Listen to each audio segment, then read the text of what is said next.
Tu es à 4 personnes du palais. Salut, je suis Paulette Céliane.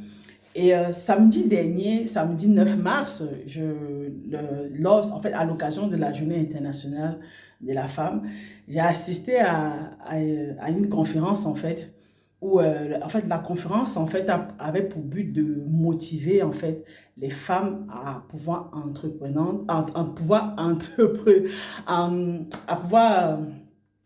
être entreprenante, excusez-moi, je vais y arriver, à pouvoir être entreprenante, en fait, en restant, en fait,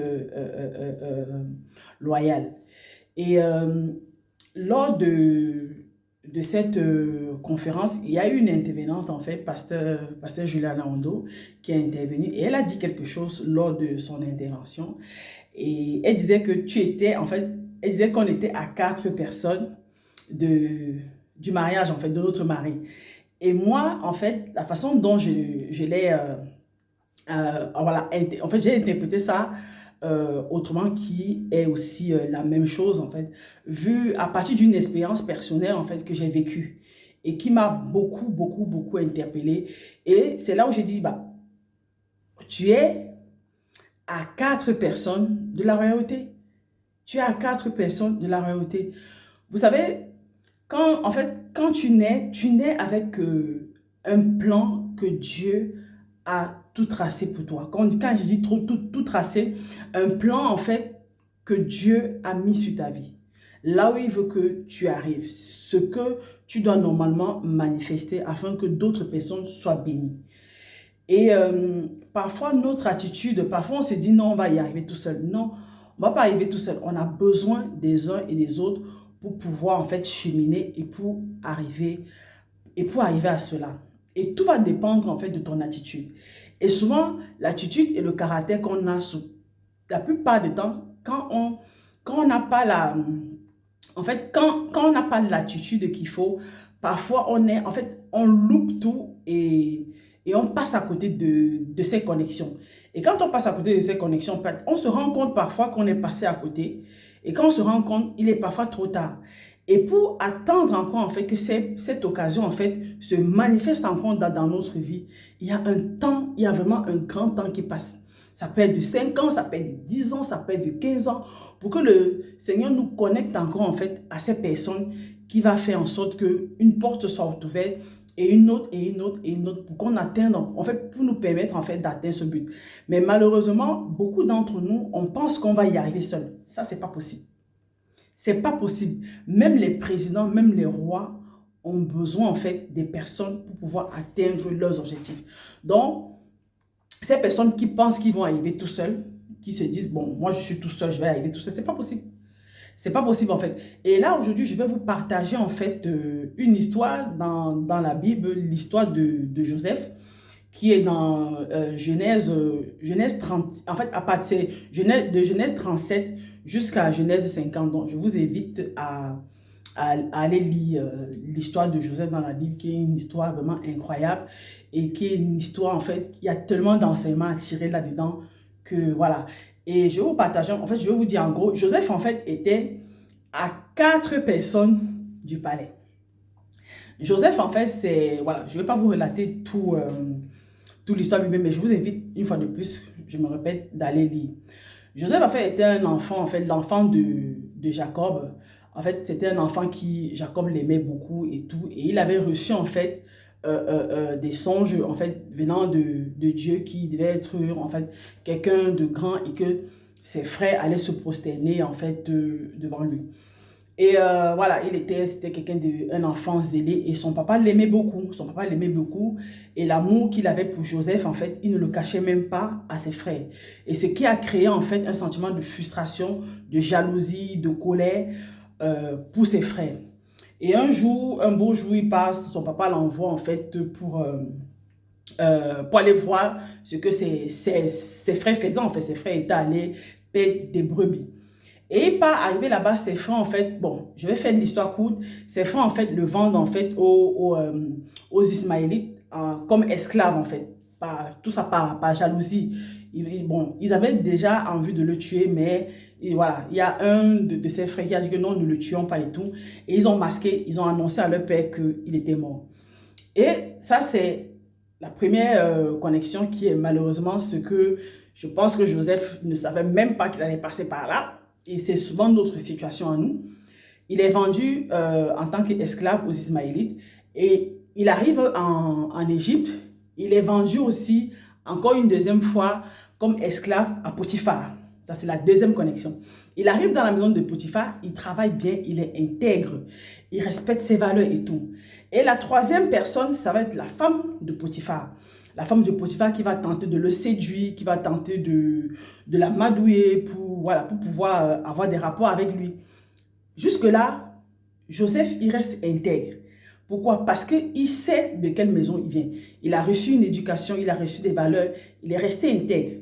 Malgré ça, la femme de Potiphar, en fait, a tourné ça dans le mauvais sens et a plutôt accusé Joseph de vouloir abuser d'elle. Du coup, Potiphar, en colère, et ça c'est normal, a envoyé Joseph en prison. Et en prison, maintenant, la quatrième connexion, ça va être les chansons du roi. En fait, ce qui est génial, c'est que Joseph, malgré tous les péripéties, en fait, tout ce qu'il traversait, en fait, il est resté intègre. Il est resté intègre. Il n'est pas resté dans le jugement. Il est resté intègre. Il a continué à faire ce dont... En fait, il a continué à faire ce qu'il aimait. À pouvoir diriger. Il était doté d'une sagesse, mais pas possible. Malgré ça, il ne s'est pas dit, ah, on m'a vendu, je suis maltraité, je suis ceci. Mais non, il est resté intègre. Et parmi les prisonniers, il y avait les chansons du roi qui a interprété son rêve.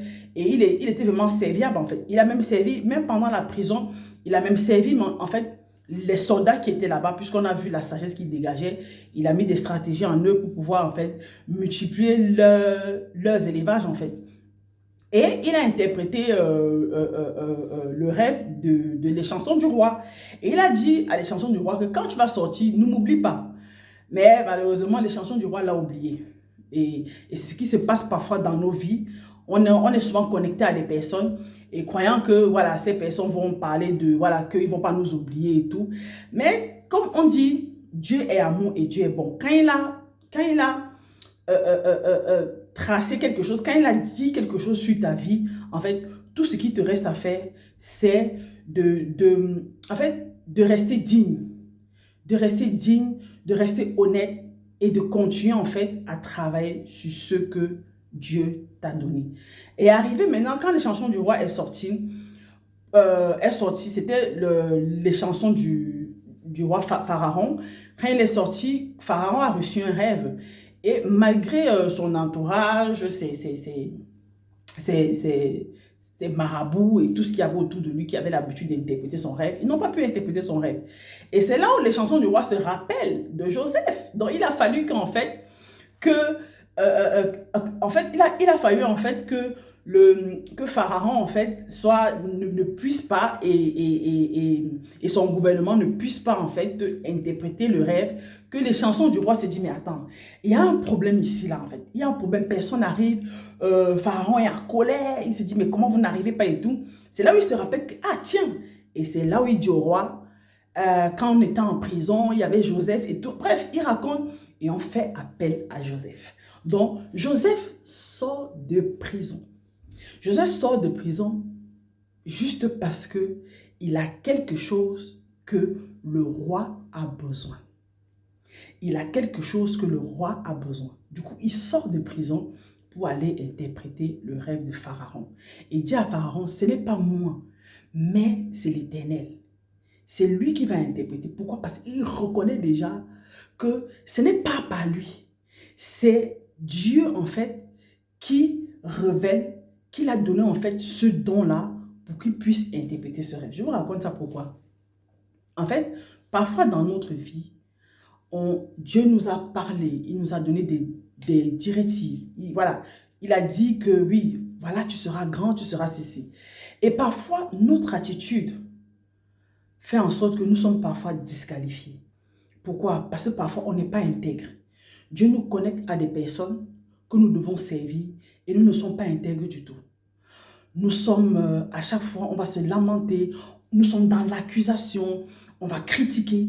Et pourtant, Dieu nous a mis à un endroit où nous devons servir. Mais nous sommes dans la critique. Et le fait d'être dans la critique va te disqualifier. Même si tu n'accuses pas, même si tu ne critiques pas, même si tu ne le fais pas devant cette autorité, cette personne où Dieu t'a connecté, ton attitude en fait, la façon de te tenir, la façon de faire en fait, va tout simplement révéler l'état de ton cœur envers cette personne. Et parfois en fait, Dieu peut nous connecter avec des personnes brièvement en fait. Juste que la personne a juste une parole ou bien une adresse à te communiquer ou bien quelqu'un à te communiquer. Mais quand Dieu te connecte à ces personnes, souvent ton attitude va te disqualifier. Pourquoi? Parce que tu es dans le jugement. Tu juges la personne. Peut-être la personne ne s'habille pas comme tu veux. Peut-être la personne peut être tatouée de partout, de la tête aux pieds. Tu as déjà jugé la personne. La personne vient vers toi ou bien te salue, mais seulement parce que il n'est pas comme tu veux ou bien il ne se présente pas comme tu veux. Tu l'as déjà jugé.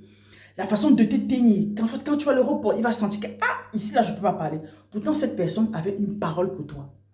Pourtant cette personne est envoyée par Dieu pour te délivrer une parole. Et cette parole-là qui va te faire progresser, il va t'ouvrir une porte. Et au fur et à mesure qu'il va t'ouvrir une porte, tu vas avancer. Mais nous sommes dans le jugement. Malheureusement, il y a beaucoup et beaucoup d'enfants de Dieu qui sont dans cet état d'esprit-là. Tu te dis non, si telle personne n'est pas comme si je ne peux pas manger avec elle, si telle personne n'a pas tel standard, je ne peux pas manger avec lui, ou bien je ne peux pas parler, ou bien je ne peux pas parler avec lui, je ne peux pas. On est dans ça et le jugement, l'accusation. Seulement, dès qu'on a vu quelqu'un, l'apparence de la personne, on a déjà jugé. On a déjà jeté les pieds. Pourtant, nous-mêmes, nous ne sommes pas parfaits. Nous ne sommes pas parfaits. Et ce jugement, en fait, ça crée en fait des barrières, des opportunités que tu aurais pu avoir. Le jugement, ton accusation, a fait en sorte que tu n'aies pas accès à cette personne. Malheureusement, il y en a. En fait, malheureusement, nous sommes nombreux à être dedans. Donc, je t'invite vraiment à l'humilité. Je t'invite vraiment à être humble. Je t'invite vraiment à ce que quand Dieu te connecte à quelqu'un, je ne dis pas que c'est avec toutes les personnes que tu vas embrasser, non. Mais c'est pour ça qu'on dit, aie le discernement, demande le discernement à Dieu. Quand Dieu te connecte à une personne, sois dans l'attitude de Seigneur, qu'est-ce que tu veux m'apprendre à travers cette personne? Qu'est-ce que tu veux m'apprendre? Qu'est-ce que je dois recevoir à travers cette personne? Quelle attitude je dois avoir à travers cette personne? Il faut savoir que Dieu aime ses enfants. Dieu aime ses enfants. Et ça ne t'appartient pas à toi de juger et de condamner, d'accuser. C'est de te dire, Seigneur, qu'est-ce que tu veux me dire? Qu'est-ce que tu veux que j'apprenne à travers cette personne? Mais tout cela, et fait tout cela tout en restant intègre. Joseph a été intègre. Il n'a pas renié ses valeurs. Il ne s'est pas travesti. Il n'a pas fait de faux semblants. Et pourtant, il a été testé plusieurs fois. Potiphar l'a testé. Avec de l'argent quand il prenait sa douche. Potiphar l'a testé. Mais il a récupéré de l'argent, il est parti donner à Potiphar. Il a dit, j'ai trouvé ça. Il est resté intègre. La femme de Potiphar l'a tenté. Il est resté intègre. Pourtant, il pouvait bien coucher avec la femme de Potiphar. Mais il a dit non. Pourquoi? Parce que ça n'entrait pas dans ses valeurs. Ne te travestis pas. Reste intègre. Reste intègre à tes valeurs. Et surtout, ne te compromets surtout pas.